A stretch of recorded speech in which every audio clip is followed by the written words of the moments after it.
Hey guys, welcome to Cooking Without Kidneys, where we're here to help people who are on dialysis not just survive but thrive through food. And today I am making one of my favorite soups. It is great for the middle of winter. It is a sausage and kale soup. We're going to make our own homemade turkey sausage to go with this.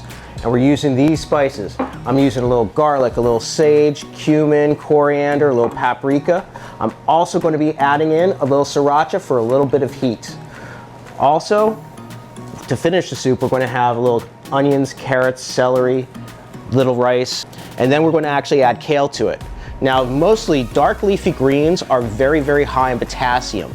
Kale, as nutrient dense as it is, actually has virtually no potassium in it. So it's a low potassium, great alternative to using collards or mustard greens. So let's get into it.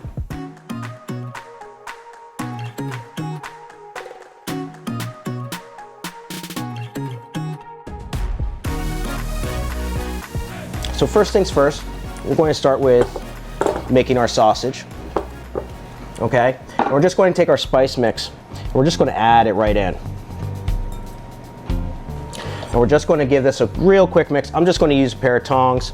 You could use, a spatula, you could use a spoon, it doesn't matter. Okay. Now we're going to add about a quarter cup of our Bragg's liquid aminos. This is going to be our source of salt through pretty much every recipe that we do. It is actually nothing more than soybeans and water. Okay, they don't add any extra salt to this to actually help break it down. So as it sits and it ferments, it actually takes on the flavors of soy sauce without all the sodium, and with over 16 amino acids in it. So it's really rich, really good, and brings out all the flavors of everything. Like I said, we're doing about a quarter cup. That's about right. And our sriracha.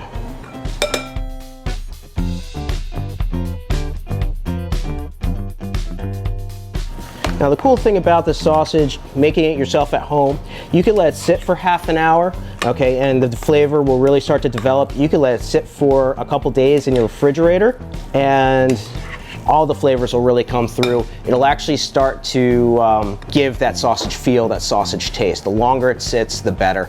I wouldn't go more than a week though. So now that we have this all incorporated and mixed in, we're just going to set it aside for about 15-20 minutes, and we're going to start to heat up our pan so we can get everything else done. Come and join us.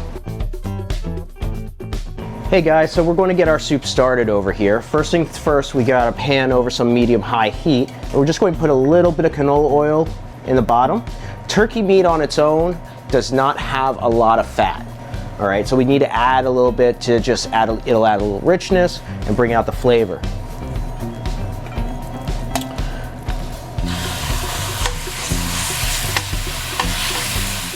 So we're going to start off by browning the meat, really kind of start to season the pan, so as we add our vegetables and everything else, all the flavors will start to come through. And you could smell all the spices that we added to it. We could have put a little fresh thyme. Really, when you're making sausage, is 100% up to you as to what you want to add to it. Okay, I personally like using dry herbs. You could use fresh sage, you could use fresh thyme. So we're going to get our meat about halfway cooked.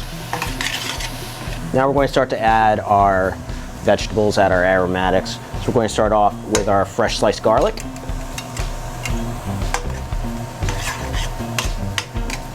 Personally, I love using sliced garlic over chopped, just for the simple fact is that you can really bring out all the flavors, it's there. But then again, I love garlic. Add our onions and our carrots and celery. Notice we did not add any salt to this. Bragg's liquid aminos, low sodium soy are going to be our two main sources for all of our cooking, just so we cut down on the amount of sodium we take in. You could just smell the richness of everything cooking together.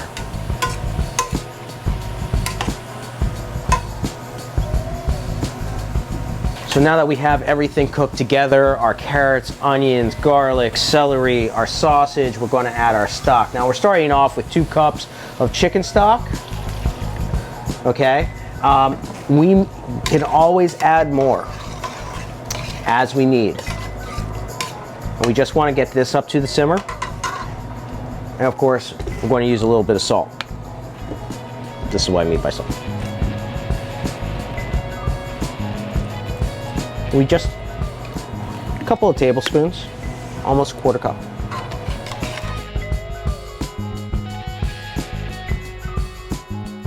And we had to add a little bit more stock just to bring things out, because we're going to add rice to this, and the rice is really going to start to absorb. So at this point, now we're saving our kale for last, and the reason is that that's not going to take a long time to cook. Okay, it's going to actually take more time for our rice to cook into our soup. So we're going to add our rice.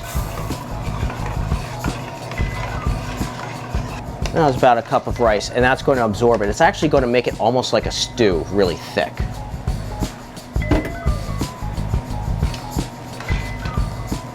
And while this is cooking, we're actually going to get our herbs chopped and add them directly in, so that way all the flavors are in there, all the flavors are present, so that way we have everything we need in our soup. So today we're just using a little bit of fresh parsley, a little bit of fresh thyme. Both have been washed already.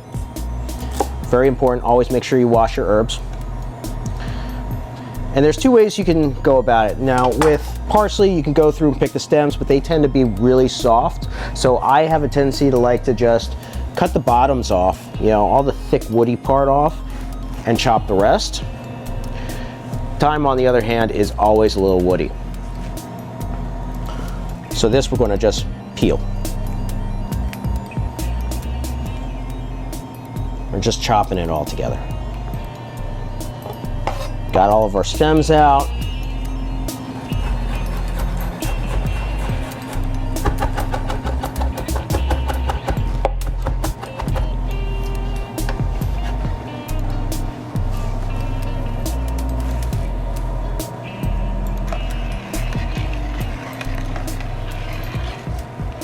So we're just going to let this cook over the next 15 minutes to get that rice nice and soft and tender.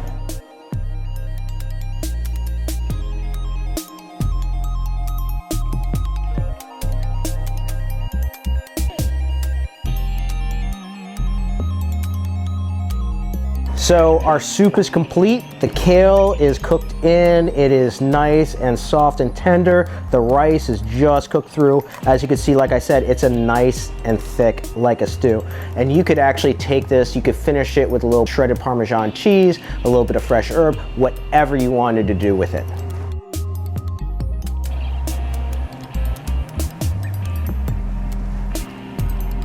Oh yeah. Or as I like to say, you don't have to add anything else to this. This is one just as is. Nice and simple. Can be made fresh, can be made ahead of time, freezes really well. Enjoy.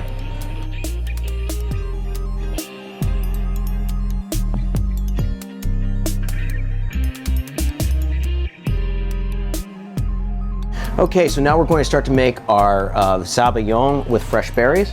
Here I have a combination of raspberries, blueberries, and some nicely sliced strawberries. I like to macerate it with a little bit of sugar first and just a touch of cream or brandy.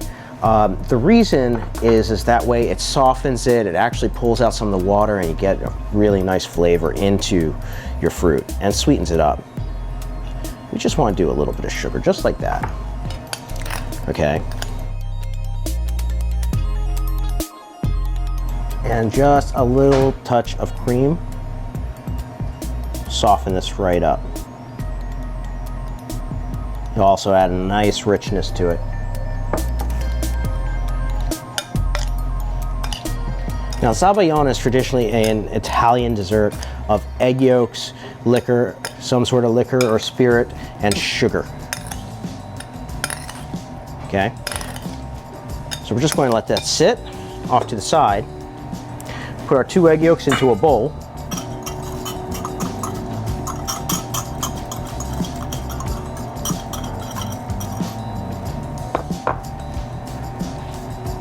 And about a 1/4 cup of sugar is what we'll need.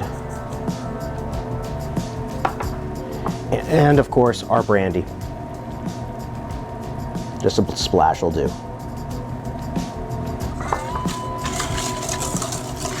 We're going to start to whip it together, and as you can see, we're getting that nice limey yellow.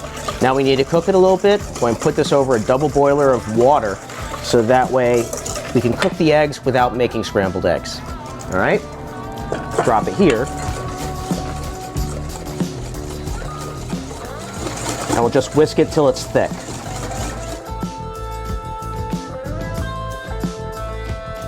Okay, so as you can see, our Sabayon is now gotten nice and thick. Our egg yolks are nicely cooked. They're not cooked to the point where we have scrambled eggs. They're nice and cooked through, and as you can see, it's a nice thick sauce. So we're going to add just a splash of this heavy cream to it. Just a little bit's all we need.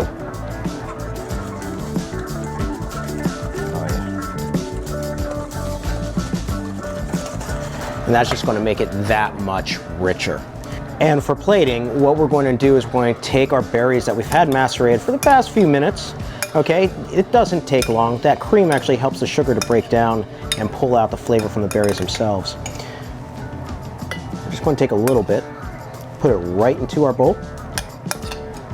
Now, me personally, I like serving it in a martini glass. It just looks a lot nicer, a lot thicker.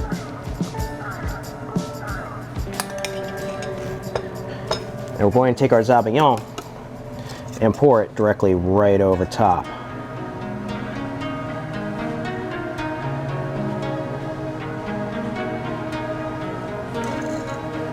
So as you can see, we have a nice, thick, rich Sabayon with a little egg yolks, a little bit of alcohol, a little bit of sugar and cream with our nicely macerated fruit. Of course, you gotta try everything.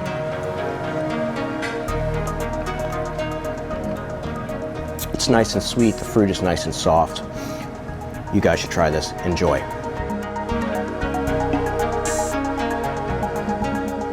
That was our show for today, guys. A delicious sausage and kale soup. We also made homemade Sabayon over top of some fresh fruit. Nice, light, simple. Soup's great for the winter. I'm your host from Cooking Without Kidneys, and join us next time when we do a little bit of Middle East meeting a little bit of the Southwest. Come join us.